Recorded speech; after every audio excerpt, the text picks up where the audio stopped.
দর্শক, কতটুক হিংস্র হলে একজনের দাড়ি আরেকজনের টেনে ছিঁড়ে ফেলে। দর্শক, এরকমই একটি ঘটনা ঘটেছে গাজীপুরের মহানগর এলাকায়। আমরা এখন সরাসরি যুক্ত হব ভুক্তভোগীর সাথে, জানতে চাইবো তার সাথে কি ঘটেছে। কি ঘটেছে আপনার সাথে বলেন তো? আমার সাথে ঘটেছে এই যে মাওলানা ইসমাইল সাহেব ওই মক্কা মসজিদ চাকরি করছে। চাকরি করার পরে 5-6 মাস চাকরি করার পরে তার কিছু কিছু টাকা বেতন দিয়ে 20-22 হাজার টাকা তার জমছে। জমার পরে অনেক মাতবররা বলছে, সভাপতি বলছে, ক্যাশিয়ার ম্যানেজার বলছে ওই শাহজুদ্দিরে টাকা দিতে। শাহজুদ্দিন মাতবর দেয় না। তারপরে চাকরি ছাইড়ে দিছে। ছাইড়া দেওয়ার পর একটু কয় টাকা দিমু খালি এই কথাই বলে আর দেয় না। তারপরে দোকান করে উঠি। দোকান করার পরে আমার কাছে বললো নাই, আমার এলাকাবাসী বললো যে ভাই আমার তো এইভাবে টাকা দিতেছে না, বাইক না খাইয়ে রয়েছে, বাল বাচ্চারা স্কুলের মায়না দিতে পারতেছে না, এই খানা নাই, এই খুব কষ্টে আছি ভাই, আপনি কি একটু বলে দেখেন। তারপরে আমি এর কথা না শুই না, তারপরে আমি গেলাম ওই শাহজুদ্দির কাছে। যাওয়ার পরে ওই মসজিদও পাশে, ওই ওর বাড়িও পাশে, ওর বাইরের দোকানও পাশে, কেশিয়ারের। তো বললাম যে ভাই এই ঘটনা, আপনার কাছে কিছু কথা বলতে চাই। কল কি এই মসজিদের ইসমাইল সাহেবের বেতন দেন নাকি?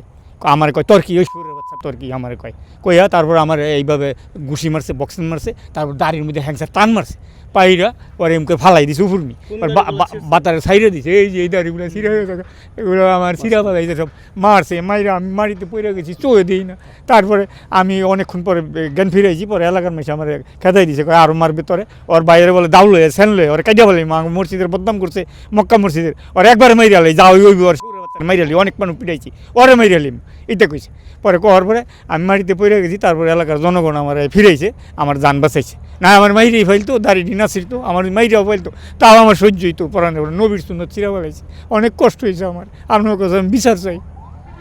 কি ঘটেছিল? আপনি তখন ওখানে ছিলেন না? আমি ছিলাম না। তো আমার পক্ষ হয়ে উনি বলাতে যে আমি এই 20-21 হাজার টাকা পাও না, এটা উনি বলাতে ওনার উপর ক্ষিপ্ত হয়ে এক মুষ্টি দাড়ি খামসা টান মেরে ছিঁড়ে আবার বাতাস সেইভাবে উড়াই দিয়ে ওনাকে লাথি মেরে মাটিতে ফেলে দেয় এবং আহত করে এবং ওনাকে মেরে ফেলার হুমকি দেয়।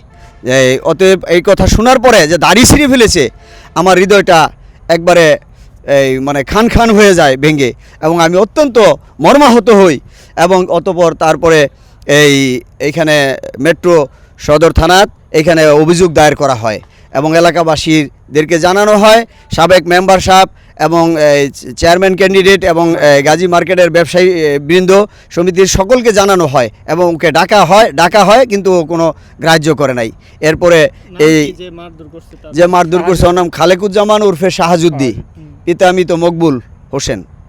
আপনাদের মসজিদের কতদিন ধরে আপনি চাকরি করেন আর কেমন টাকা পান? আমি 6 মাস ছিলাম।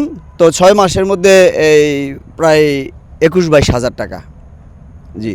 এখন আপনার দাবিটা কি?